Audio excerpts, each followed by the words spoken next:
In this lecture, we're going to start to sort data. And we're going to do that by column names. So let's jump straight ahead to some examples. In my SQL developer, I'm connected to my HR schema, and I've prepared a query which queries from the jobs table. Let's execute it.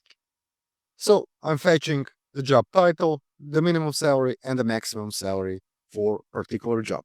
As you can see, the query is correct, the data is presented, but there is no sorting at all. And there is no default sorting on a database that would be performed. It is on us to sort that data.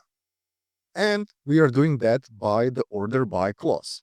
Let's take, for example, if we want to sort this table, all this data, by the minimum salary. We do this with following steps. So the additional clause is order by. And I'm gonna add by which column I wanna sort the data. I'm gonna pick the minimum salary. So I just add the column name. Let's execute this. And as we can see, now the data is sorted by the minimum salary. And this is sorted by ascending order. This is the default. We could also revert that so the data is sorted descending. We do that after the column name. We just add the keyword DESC as descending. Let's execute this. And now we can see the data is sorted in descending order for minimum salary. Very nice. We can also sort the data by multiple columns. So, for example, I'm going to leave the first order by clause to be as minimum salary descending, and I'm going to add also the max salary. So now my data is going to be sorted by the minimum salary, and after that, any of the data that is same for the minimum salary is going to be sorted by the max salary. In this example, let's look at the jobs that have minimum salary of 4,000. Their maximum salary ranges from 9,000 to 10,000. So by this query, by adding the max salary column in my order by clause, these rows are going to be sorted ascending. So it's going to be 9,000, 9,000, and 10,000. Let's execute this. And we can see the data is sorted. If we make the comparison to our prior query, this seems fine. Very nice. What if we used a column alias? This is also not a problem for Oracle. So, for example, if I used a minimum salary alias, like following,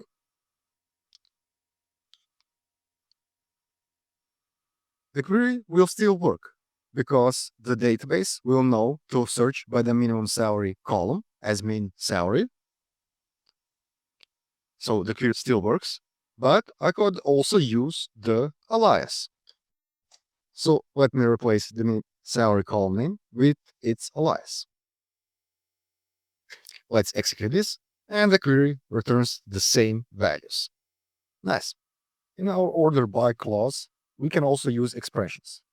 So, for example, if I want to check which job title has the biggest gap between the minimum and the maximum salary, I can do also that in order by clause. And we can do that by following next steps. So my order would be max salary minus min salary, right? And let's execute this. Now our data is sorted by the biggest gap. We can check that. So we output the column as max salary and minus min salary. Let's name it as salary gap. And we can see the data is sorted correctly. Very nice. Till now, we sorted only on a number data type columns, but we can also sort the data on other data types. So in our example, we could also sort the data by the job title, which is a character data type, right? And again, the sort order is going to be ascending, as in A is going to be the first, the Z is going to be the last. Let's execute this and sort this by the job title. As we can see, the data is sorted correctly. Let's cover some edge cases. What if I would name my salary gap the same as some other column that is present in the query. So let's name it as max salary, right? And I'm gonna order by max salary. This query is gonna fail because now the database does not know to which column to sort by. Let's test it out. And we can see the query cannot execute. However, on the columns that have column aliases, we can use that name. So for example, a min salary, I can name another table as min salary. So this time this is alias, and order by that name. Now the database knows to which column to look, and it's gonna search by the column alias. Let's execute this. And again, my data is sorted by the min salary, which is the expression. Nice. This is it for this part of the lecture. We're gonna continue sorting data on the next one. Be sure to practice out with provided examples, and see you in the next one.